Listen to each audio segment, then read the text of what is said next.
Les experts des pays du C4, à savoir le Bénin, le Burkina Faso, le Tchad et le Mali, sont en conclave à Bamako. Ils doivent réfléchir sur des meilleures stratégies pour parvenir à une gestion intégrée de la fertilité des sols, pour ensuite trouver des stratégies pour améliorer la production cotonnière dans ces pays. Notons que le coton fait vivre environ 20 millions de personnes en Afrique de l'Ouest et du Centre. Boubacar Sissoko. Cette formation est axée sur la gestion intégrée de la fertilité des sols et de la lutte intégrée contre les ravageurs. Elle devra doter les experts des pays du C4, notamment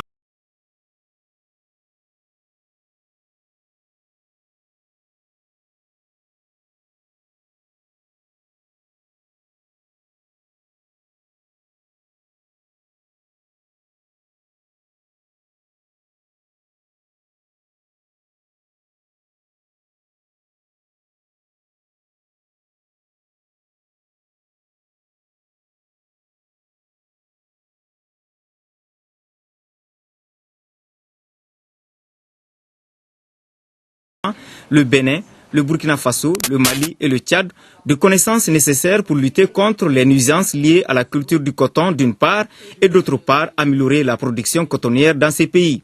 Le but principal du projet WASIP est d'accroître le revenu net des producteurs de coton et la performance du secteur dans les pays de C4. Ceci se fera de plusieurs manières. Par l'accroissement de la productivité de coton et les cultures de rotation avec le coton, par l'augmentation de la valeur ajoutée du coton et par des appuis aux réformes politiques et institutionnelles. Cette formation des formateurs permettra à terme de toucher 100 000 producteurs sur l'ensemble des 4 pays afin d'améliorer la production cotonnière qui fait vivre environ 20 millions de personnes en Afrique de l'Ouest et du Centre.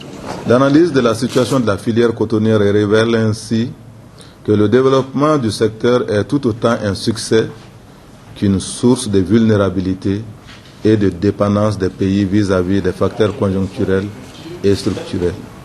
L'accroissement très rapide des superficies emblavées, la mauvaise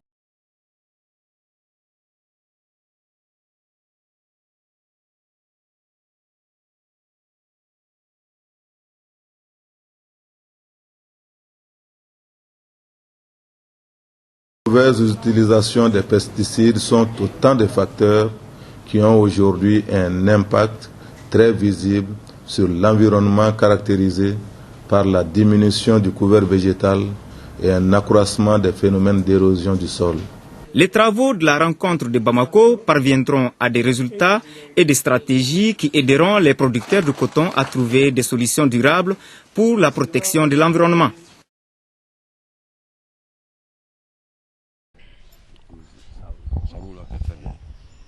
Monsieur Blaise Fadéyan, bonjour. Bonjour, monsieur le journaliste.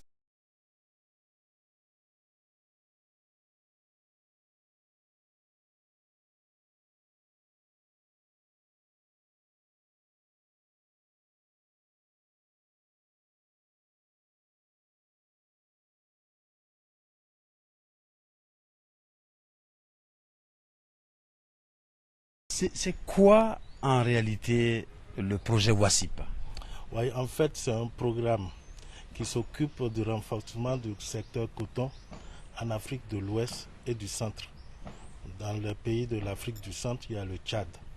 Si vous permettez, je peux vous citer les pays concernés. C'est un programme qui concerne les pays qui ont eu l'initiative sectorielle en faveur du coton. On ne va pas parler de ça. Vous savez que ce programme concerne l'OMC. Donc il s'agit du Bénin, du Burkina Faso, du Mali et du Tchad. Voilà les pays qui sont bénéficiaires de ce programme qu'on appelle WASIP.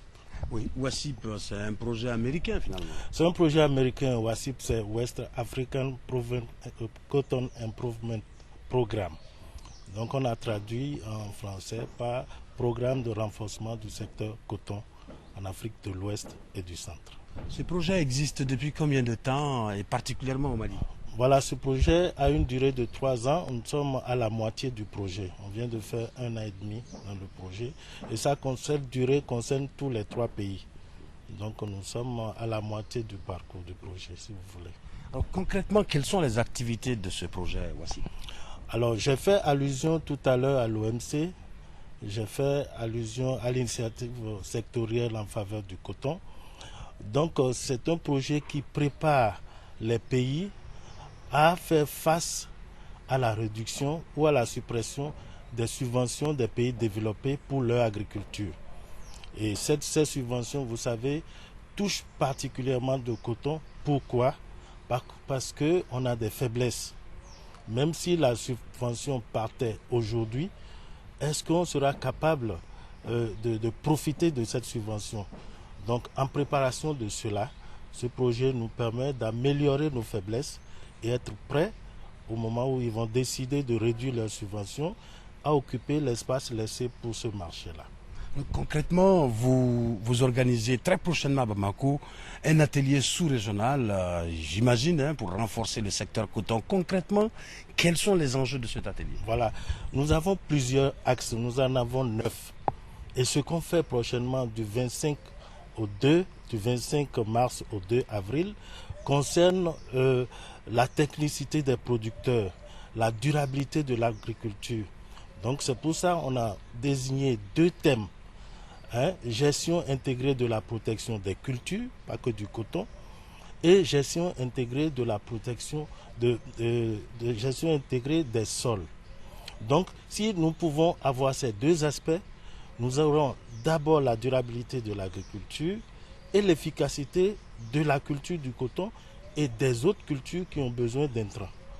Donc, cet atelier qui dure près de 9 jours amène ici au Mali tous les experts dans ce domaine. Ils seront 10 par pays.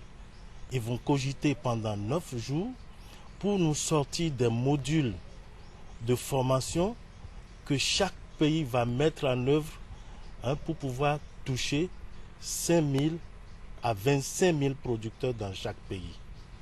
Alors, à terme aujourd'hui, qu'est-ce qu'il faut-il attendre justement de cet atelier?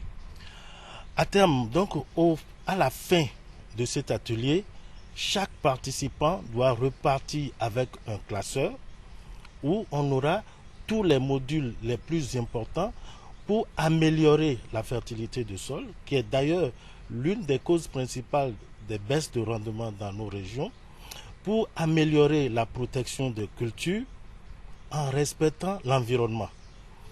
Si vous voulez, par rapport à cet aspect, je peux vous développer un peu quelque chose. Vous savez que le coton est protégé actuellement par un calendrier de protection. C'est-à-dire, toutes les 2 semaines, on intervient pour la protection sans faire grand attention au régime de ravageurs en place. Bon, ça a donné son efficacité et en même temps ses limites. Le programme qui vient, qu'on appelle IPM, est de nous amener, et chercheurs, et producteurs, et sociétés cotonnières, à changer d'habitude pour prendre un traitement plus efficace, plus respectueux de l'environnement et qui fait plus d'économies que tout le monde sait qu'on appelle traitement sur seuil. Mais cela implique beaucoup de connaissances au niveau du paysan, assez de recherche au niveau des chercheurs et une volonté politique au niveau des sociétés cotonnières. Et c'est sur ça, ces aspects qu'on va travailler pour que, à la fin de l'atelier, on lance cette idée d'IPM et cette idée de gestion des sols pour améliorer d'une part la qualité de nos sols et d'autre part la façon de protéger nos cultures. Pas que le coton, les autres cultures du système coton qui ont besoin de protection phytosanitaire. Je vous remercie. Merci. Vous parlez